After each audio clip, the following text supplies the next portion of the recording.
Sama ng tatay niya. Minalit ka ba naman? Bait naman yung papa ni Wes. Kahit na! Porket mahal mo, hindi mo nasasawayin kahit mali. Eh, siyempre, sir. Kakagising lang ng tatay niya sa coma, di ba? Intindihin mo na lang. Ba't mo ba siya pinagtatanggol? Tipikal na mayaman. Masama ugali. Hindi talaga. Hindi ganun yung papa ni Wes. Eh, ba't kanya sinabi ng ganon? Ha? At ba't mo pinagtatanggol? Compare ka sa mga ex ni Wes? Kahit saan angulo, talo mo kahit sinong babae dyan, no?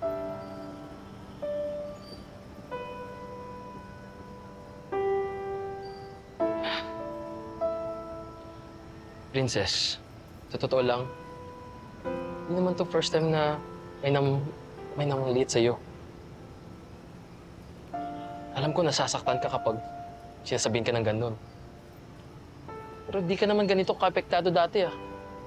Eh, iba nga kasi yung papa ni Wes. Kasi ama siya ng taong gusto mo. Ha?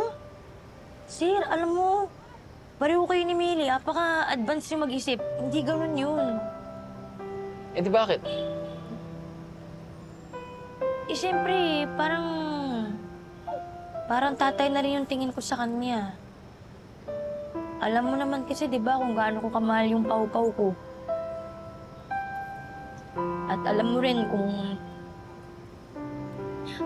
gaano ako nasaktan nung bigla siyang namatay.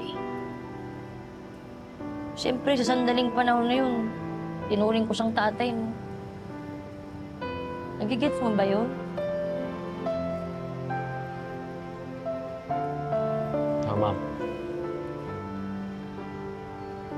Wala akong ice cream para sa atin.